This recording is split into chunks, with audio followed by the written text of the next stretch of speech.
Let me say something that's going to make a lot of people mad. You don't need speed to be a great NFL wide receiver. And if you've been hating on Carnell Tate because of his 40 time, I need you to sit down. Because we are about to go through this together, and by the end of this video, you're going to feel pretty silly. Welcome back to Brown's Latest. I'm Dave, and today we are getting into all of it. Carnell Tate is visiting the facility. So is a quarterback named Ty Simpson from Alabama. And I'm going to tell you exactly what that visit means and what it absolutely does not mean. We're also going to break down what kind of offense Todd Monken is actually building in Cleveland, whether Shedeur Sanders is the perfect fit for it, and who I think is quietly becoming the most important draft target the Browns have right now. Let's get into it. First, Ty Simpson, Alabama quarterback, coming in for a visit. I need you to hear me clearly on this. Ty Simpson is never going to be a Cleveland Brown. You are not using the 6th pick on him. You are not using the 24th pick on him. This quarterback class does not justify that. And more importantly, you already have Shedeur Sanders in the building. A guy with pro experience. A guy with more games under his belt than Ty Simpson has ever dreamed of. Shedeur Sanders is QB1. That does not change. So why is Simpson visiting? Simple. It's crazy season. This is Andrew Berry doing what Andrew Berry does. You bring in a quarterback. You let the rumor mill spin. You let other teams think, wait, are the Browns going to take a quarterback at 6? And suddenly, a team that desperately wants to move up starts calling. They offer you a bag. Picks, future picks, all of it. And the Browns look at each other and say, we didn't want Simpson anyway. Thanks for the haul. That is what this visit is. It is a smokescreen. It is a chess move. Don't fall for it. Don't panic. Shedeur is your guy. Now, let's talk about the guy I actually want at pick 6. Carnell Tate, Ohio State, wide receiver.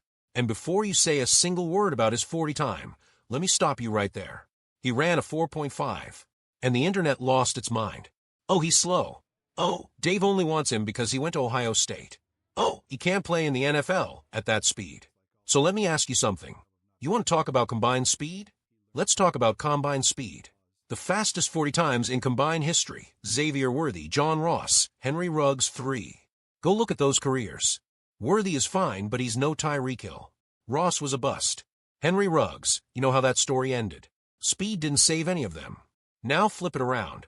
You know who did not have elite 40 times? Jerry Rice, Drew Pearson, Larry Fitzgerald, going into the Hall of Fame this year, ran a 4.63. Puka Nacua runs a 4.5. Devontae Adams runs a 4.5. T. Higgins runs a 4.5. These are some of the best receivers in the game today, and none of them are lighting up the track.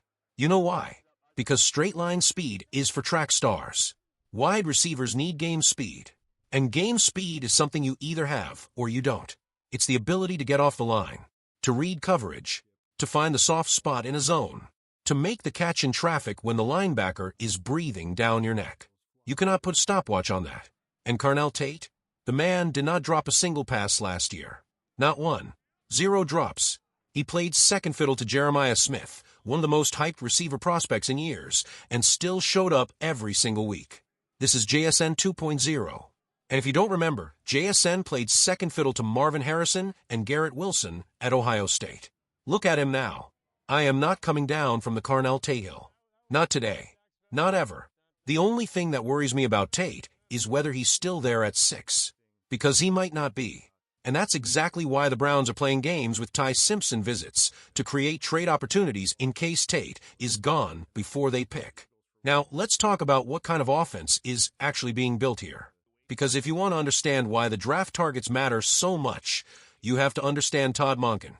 I went back and looked at what Monken built at Georgia, and then what he built in Baltimore.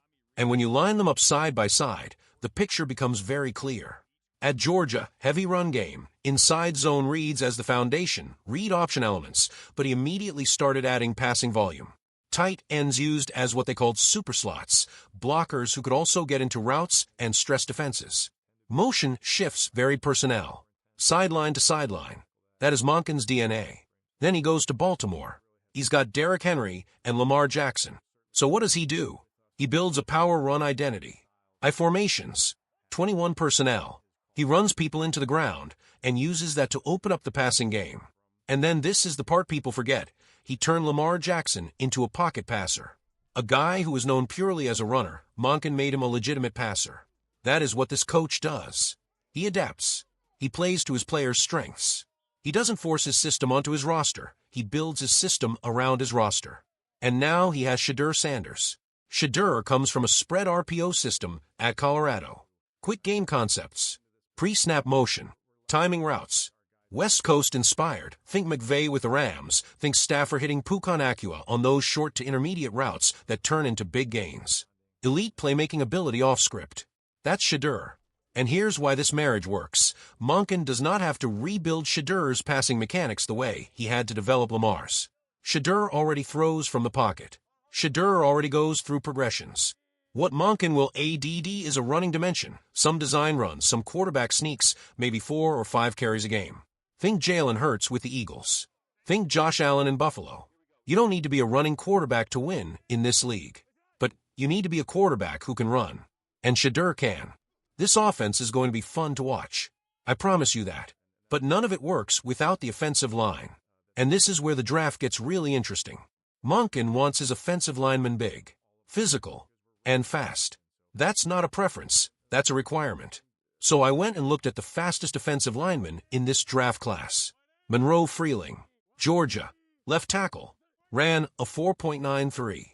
Big, fast, physical, everything Monken is asking for. And the more I look at this guy, the more the arrows start pointing at him as the Browns' primary draft target. He is the new Joe Thomas waiting to happen. A lockdown left tackle who fits this scheme perfectly. Here's how I see it playing out. If Carnell Tate is there at 6, you take him. You don't overthink it. You don't trade back. You take the best receiver in this draft. If Tate is gone, you go get Monroe Freeling at 6. Or if you can trade back a few spots and Freeling is still sitting there, you move back, collect extra picks, and still land your guy. The dream scenario? You trade back. You still get Tate. You still get Freeling. And you walk away with an extra pick. That's the perfect world. Is that realistic? Maybe not. But this front office has already shown it's willing to be aggressive and creative. Don't rule anything out. And one more name I keep coming back to, Ty Linderbaum, center out of Iowa. A guy who played for Todd Monken. A guy who knows this offense inside and out. A guy who can walk into that huddle on day one and speak the language of every coach on this staff. Yes, other centers are available for less money. I hear you. But you cannot put a price on a guy who has lived inside the system for 3 years. When the headsets go off and the clock is ticking, Linderbaum is out there translating everything Monken is thinking into the language of the offensive line. That is not a backup center. That is a coach on the field. And with all the young players this team is bringing in, that is exactly what this offense needs. One more thing before we close out, and I want to address something directly. Some of you want Tyreek Hill. Some of you want Stephon Diggs. Some of you want veteran diva wide receivers coming in here to save this team. Hard no. We are in a youth movement. This locker room is being rebuilt from the ground up with young, hungry players who want to be here. The last thing you do is bring in a guy who's going to yell at your quarterback on the sideline, demand targets, and poison a culture that's just starting to take shape. We don't need speed. We need character. We need size. We need guys who catch the football and want to win. That's Carnell Tate. That's Monroe Freeling. That's Ty Linderbaum. That's Isaiah Likely if you can get him. Build it right. Build it young. Build it fast, but not the kind of fast that shows up in a 40 time. Here's where we stand, Browns fans. Carnell Tate is visiting the facility, and he's the guy I want at 6. Ty Simpson's visit is a smokescreen, don't panic. Monroe Freeling is quietly becoming the most important name in this entire draft for Cleveland. Monken's offense is built for Shedeur Sanders, and this marriage is going to work. And Ty Linderbaum is still the single most important free agent move this front office can make. The pieces are coming together. The blueprint is being followed. And we are still weeks away from the draft, which means anything can happen. Drop a comment below. Do you want Carnell Tate at 6 or do you trade back? Let me know where you stand.